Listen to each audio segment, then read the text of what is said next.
Hello friends, welcome to PKD. நாம் இன்றைக்கி இப்போ ரீசனில் நடந்த குரூப் 4 கொஷினை தான் அனலைஸ் பண்ண போகிறோம். ஸோ ஃபஸ்ட்டு தமிழ் பண்ணலாம். தமிழில் ஃபஸ்ட்டு 20 கொஷின் பார்க்கலாம். ஸோ ஃபஸ்ட்டு என்ன கொடுத்துருக்காங்க அப்படின்னா, நனந்தலை உலகம் அப்படின்னா அகன்ற உலகம். இது வந்து சொற்பொருள் நம்ம படிப்போம் இல்லையா, முல்லைப்பாட்டில் இருக்கக்கூடிய, அதாவது 10th புக்கில் முல்லைப்பாட்டில் இருக்கக்கூடிய ஒரு அறிஞர் பொருளை கொடுத்து கேட்டிருக்காங்க.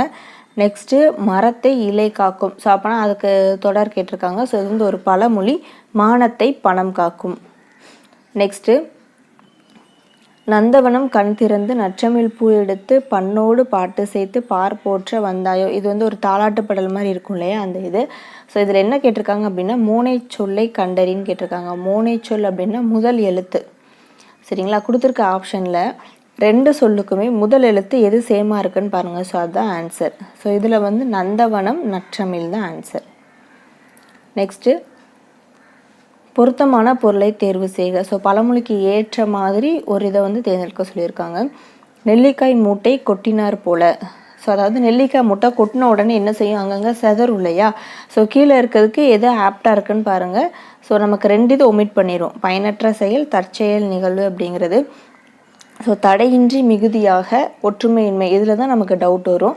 ஸோ தடையின்றி மிகுதியாக அப்படின்னா, இப்போ நம்ம கொட்டி முடித்த உடனே அந்த சாக்கில் இருக்கிறது ஃபுல்லாக முடிஞ்சிருச்சு அப்படின்னா நம்ம அதுக்கப்புறம் வராது.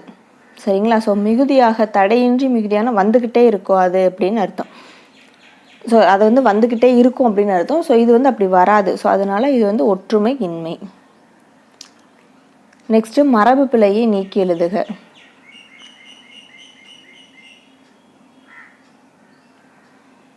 இல்லத்தின் அருகே புதிதாக கூரை போட்டனர். அதாவது கூரை போட்டனர் அப்படிங்கிறது வராது. ஸோ கூரை வேய்ந்தனர் அப்படின்னு வரும். நெக்ஸ்ட்டு பொருந்தாத சொல்லை கண்டறிக.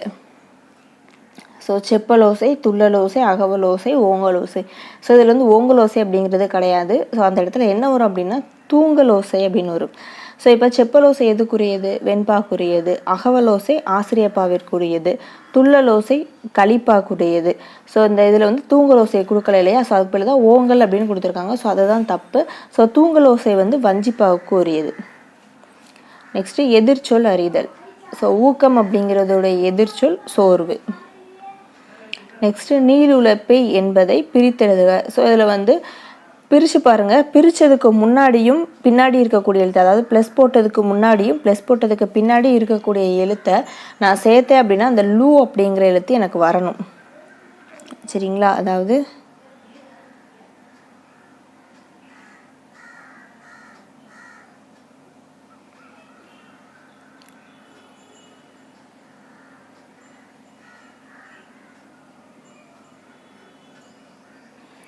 இந்த லூ இருக்குங்க இல்லையா. ஸோ அந்த லூ வந்து நான் எந்த இடத்த சேர்த்தா எனக்கு வரும் அப்படிங்கிறத நம்ம பார்க்கணும். ஸோ இது வந்து நீ இன்னும் இல்லை வந்திருக்கு. ஸோ அப்போனா இதே என்ன பண்ணிடலாம், கேன்சல் பண்ணிடலாம். ஸோ அந்த நீள் உழைப்பை லூவையும் ஊவையும் நம்ம சேர்க்க முடியாது. ஸோ அப்படிங்கிறனால நீள் ப்ளஸ் உழைப்பு அப்படிங்கிறத நம்ம என்ன பண்ணிக்கலாம் அப்படின்னா சேர்த்துக்கலாம். ஸோ நெக்ஸ்ட்டு பயன் இல்லாத கலர் நிலத்துக்கு ஒப்பானவர் கல்லாதவர். இது திருக்குறளில் இருக்கும் இல்லையா, அது. திருக்குறளின் வழியில் துன்பப்படுபவர் அப்படின்னா நாவை காக்காதவர். நெக்ஸ்ட்டு நச்சப்படாதவன் செல்வம் நடுவூருள் நச்சு மரம் பழுத்தற்று. ஸோ இது வந்து என்ன அணின்னு கேட்டிருக்காங்க. ஸோ தற்று அப்படிங்கிறது வந்திருக்கிறதுனால இது வந்து ஓமை அணி. சரிங்களா. ஸோ இந்த இடத்துல தற்று அப்படிங்கிறது வந்திருக்கு அப்படிங்கிறனால இதை வந்து என்ன சொல்லுவோம் அப்படின்னா ஓமை அணி அப்படின்னு சொல்லுவோம். சரி, ஓகே. பிரிதமுழுதல் அணி அப்படின்னா வேற என்ன சொற்கள் வந்துச்சுன்னா ஓமை அணி அப்படின்னா போல, புரைய, ஒப்ப, அன்ன. ஸோ இந்த மாதிரியான வார்த்தைகள் வந்துச்சு அப்படின்னா அது வந்து ஓமை அணி. ஸோ நெக்ஸ்ட்டு பிரிது முழுதல் அணி அப்படின்னா அங்கே சொல்லியிருக்கிறது வேற ஒன்று சொல்லியிருப்பாங்க, ஆனால் நம்ம பொருள் எடுக்கிறது வேற ஒன்று எடுக்கிறோம். சரிங்களா. ஸோ அந்த இதை தான் என்ன சொல்லுவோம் அப்படின்னா பிரிது முழுதல் அணி அப்படின்னு சொல்லுவோம். அதாவது நம்ம எடுக்கக்கூடிய கண்டென்ட் அங்கே எங்கேயுமே இருக்காது அந்த மாதிரி. இப்போ எக்ஸாம்பிளுக்கு கடலோடா கால்வல் நெடுந்தேர் கடலோடும் நாவாயும் ஓடா நிலத்து அப்படின்னு சொல்லியிருப்பாங்க. அதாவது கடலில் ஓடக்கூடிய கப்பல் வந்து தரையில் ஓடாது, தரையில் ஓடக்கூடிய தேர் வந்து கடலில் ஓடாது. ஸோ அப்படிங்கிறப்ப யார் எங்கெங்கே இருக்கணுமோ அங்கங்கே தான் இருக்கணும், அப்படி தான் மதிப்பு அப்படிங்கிறத சொல்லியிருப்பாங்க. ஸோ இது வந்து எங்கேயுமே வந்திருக்காது இந்த இது. ஸோ அப்படிங்கிறனால இது வந்து பிரிது முழுதல் அணி அப்படின்னு சொல்லியிருப்பாங்க. வேற்றுமை அணி அப்படின்னா எக்ஸாம்பிளுக்கு தீயினால் சுட்ட புண் உள்ளாரும் ஆறாதே நாவினால் சுட்டவடு. ஸோ இது வந்து ஃபஸ்ட்டு வந்து ரெண்டுக்குமான ஒற்றுமையை சொல்லியிருப்பாங்க. ரெண்டுமே என்ன செய்யும், நமக்கு புண்ணாகும் அப்படின்னு சொல்லியிருப்பாங்க. ஆனால் தீயினால் சுட்டது ஆறும் நம்ம சொல்லுனால சுட்டது ஆறாது அப்படின்னு வேற்றுமையை சொல்லியிருக்காங்க இல்லையா, அது வந்து வேற்றுமை அணி. தன்மை அணி அப்படின்னா நம்ம நார்மலாக படிப்போம் இல்லையா, 10th புக்கில் லாஸ்ட்டில் கூட இருக்கும், தன்மை நவிழ்ச்சி அணி அப்படின்னு சொல்லுவோம். அதாவது இது என்ன சொல்லுவாங்க அப்படின்னா, சொல்முறை எப்படி இருக்கோ அதை அப்படியே சொல்கிறது. எவ்வகை பொருளும் மெய்வகை விளங்கும் சொல்முறை தொடுப்பது தன்மை ஆகும் அப்படின்னு சொல்லியிருப்பாங்க. ஸோ தன்மையணி எப்படி இருக்கோ அதை அப்படியே சொல்கிறதான் தன்மையணி. நெக்ஸ்ட்டு கீழ்கண்டவற்றில் ஔவையார் இயற்றிய நூல் அப்படிங்கிறது நாணக்குறள். ஸோ அப்படின்னா மற்ற நூல்கள்லாம் யார் இயற்றினதுன்னு பார்ப்போமா. வெற்றி வேட்கை அதிவீர ராமபாண்டியன். அருங்கல செப்பு அப்படிங்கிறது, ஸோ இது வந்து ஒரு தமிழ் நீதி நூல். இது யார் எழுதுனாங்க அப்படிங்கிறது தெரியாது, ஆனால் ஒரு சமண முனிவர் எழுதியிருக்காரு அப்படிங்கிறது சொல்லப்பட்டிருக்கு. ஸோ இதில் வந்து 180 குறள் வெண்பாக்கள் இருக்குது. இது வந்து ஒரு வடமொழியே மொழிபெயர்க்கப்பட்ட ஒரு நூல். இது வந்து 12ஆம் நூற்றாண்டே சேர்ந்தது. ஸோ நெக்ஸ்ட்டு நன்னறி எழுதினது சிவபிரகாசர். சரிங்களா. நெக்ஸ்ட்டு நாணக்குறள் ஔவையார். நெக்ஸ்ட்டு கிறிஸ்துவின் வருகையை அறிவித்த முன்னோடி அருளப்பன். தேம்பாவணியின் பாட்டுடைய தலைவன் வளன். ஸோ இதெல்லாம் வந்து தேம்பாவணியில் இருக்கக்கூடிய கொஸ்டின் தான்.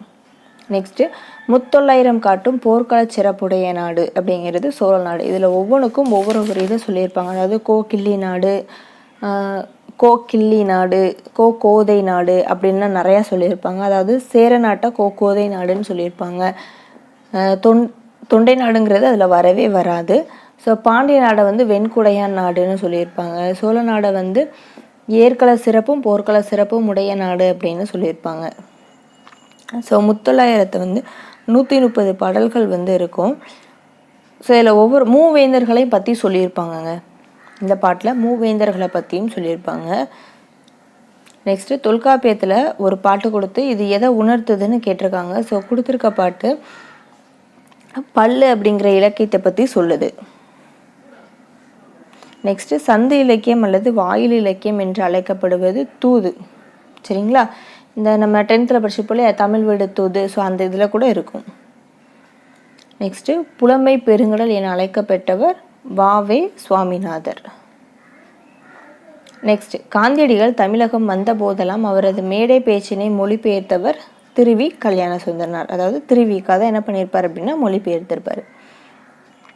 நெக்ஸ்ட்டு தமிழ் வடமொழியின் மகளன்று, அது தனி குடும்பத்திற்கு உரிய மொழி, சமஸ்கிருத கலப்பின்றி அதை தனித்தியங்கும் ஆற்றல் பெற்ற மொழி அப்படின்னு சொன்னது கால்டுவெல். ஸோ கால்டுவெல் வந்து திராவிட மொழிகளின் ஒப்பிலக்கணம் அப்படின்னு சொல்லிட்டு 1856 ஒரு புக்கே வந்து எழுதியிருப்பாங்க. ஓகே ஃப்ரெண்ட்ஸ், நம்ம இப்போ ரீசெண்டாக நடந்த குரூப் 4ல் மொதல் 20 கொஷின் பற்றி பார்த்துருக்கோம். ஸோ நெக்ஸ்ட் 20 கொஷின் பற்றி பார்க்கலாம். ஸோ குரூப் 4 பற்றி எந்த டீட்டெயில் வேணும்னாலும் நம்ம சேனலை சப்ஸ்கிரைப் பண்ணிக்கோங்க. தேங்க்யூ.